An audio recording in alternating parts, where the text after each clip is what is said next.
महाभारत का युद्ध अब तक के इतिहास का सबसे बड़ा युद्ध रहा था, जो हस्तिनापुर सम्राट के पुत्र मोह और कौरवों के महत्वाकांक्षाओं के कारण धृतराष्ट्र और पांडु पुत्रों के मध्य हुआ था।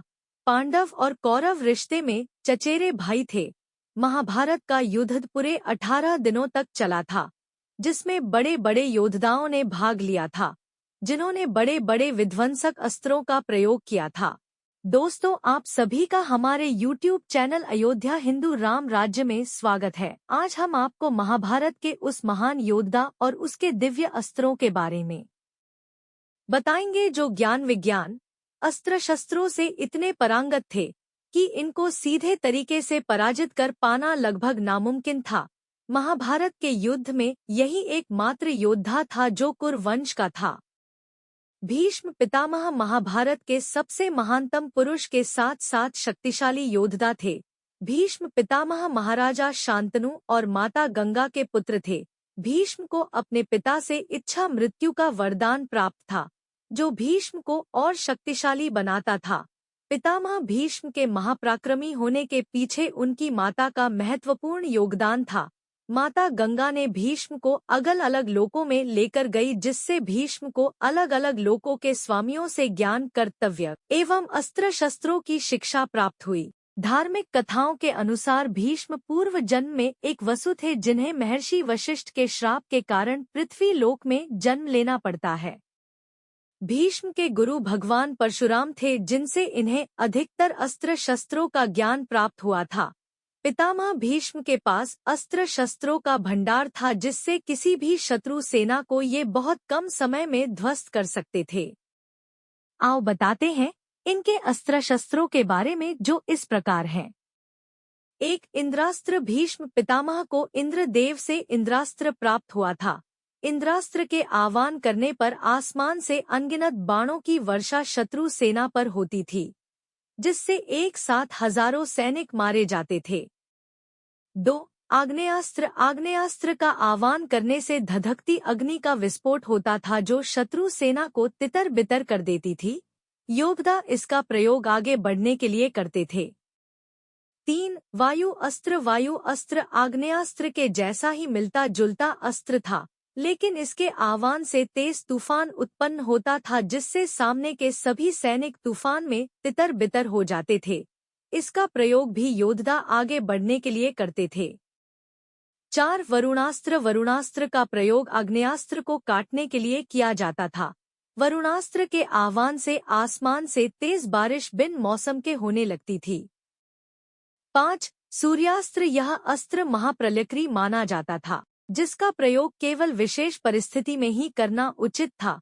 सूर्यास्त्र के आह्वान से आसमान से तेज रोशनी और ऊष्मा उत्पन्न होती थी, जो शत्रु सेना सहित आसपास के समस्त प्रकृति, पेड़ पौधे एवं जल के समस्त स्रोतों को नष्ट कर सकता था। 6, वज्रास्त्र। भीष्म के पास इंद्रदेव का वज्र था, जो ऋषि दरीची के हड्डियों से निर्मित किया गया था। इंद्रदेव का यह अस्त्र अत्यंत प्रभावशाली था। इसका आह्वान केवल एक ही लक्ष्य को केंद्रित करके किया जाता था। इसके वार से शत्रु का बच पाना बहुत ही मुश्किल होता था। इससे वार से शत्रु की हृदय गति तुरंत रुक जाती थी। 7, मोहिनी अस्त्र। भीष्म के पास मोहिनी नामक अस्त्र भी होता है, जिसके आवाहन से शत्रु सेना की मनोदशा कुछ समय के लिए बिगड़ जाती थी। 8, त्वास्त्र। त्वास्त्र का वर्णन रामायण काल में मिलता है, जिसका प्रयोग भगवान राम राक्षसों पर करते हैं। शत्रु सेना पर त्वास्त्र का प्रयोग करने से शत्रु सेना आपस में लड़ने लगती थी और खुद ही एक दूसरे को नष्ट कर लेते थे। 9, नागास्त्र। नागास्त्र में विषैले नागों का विष समाहित होता था। नागास्त्र के प्रहार से शत्रु मूर्छित हो जाता था और उसकी भी मृत्यु हो जाती था। 10, नागपाश अस्त्र। नागपाश अस्त्र नागास्त्र से मिलता जुलता अस्त्र था। इसके प्रयोग से यह अस्त्र नाग के रूप में शत्रु को जकड़ लेता था। नाग के जकड़ से शत्रु का दम घुटने लगता था, जिससे उसकी मृत्यु हो जाती थी। 11, गरुड़ास्त्र। गरुड़ास्त्र का प्रयोग मुख्यतः नागपाश और नागास्त्र को काटने के लिए किया जाता था। 12 रुद्रास्त्र भगवान शिव का महाविनाशकारी अस्त्र रुद्रास्त्र का आह्वान करने से तेज वर्षा और आंधी का भयंकर विस्फोट होता था, जो हजारों शत्रुओं को पल भर में समाप्त कर देता था। 13 पर्वतास्त्र भीष्म के पास पर्वतास्त्र नामक विध्वंसक अस्त्र था, जिसके आवाहन से आसमान में अनगिनत पर्वत शत्रु सेना पर गिरते थे। इसके आवाहन से शत्रु सेना का विनाश संभव माना जाता था। 14 ब्रह्मास्त्र ब्रह्मास्त्र भगवान ब्रह्मा का शक्तिशाली अस्त्र था, जो भगवान ब्रह्मा के एक सिर को प्रदर्शित करता है।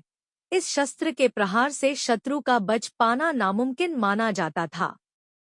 15 ब्रह्मशिरास्त्र यह अस्त्र ब्रह्मास्त्र समान विध्वंसक होता था, जो भगवान ब्रह्मा के 4 सिर को प्रदर्शित करता है। इस अस्त्र को केवल अति आवश्यक परिस्थिति में चलाया जाता था। इस अस्त्र का काट संभव नहीं था। यह अस्त्र महाप्रलय का सूचक था। पितामह भीष्म के पास इस तरह के भयंकर अस्त्रों का भंडार था, परंतु महाभारत में कहीं वर्णन नहीं मिलता कि उन्होंने किसी भयंकर शस्त्र को किसी पर चलाने की कोशिश की हो।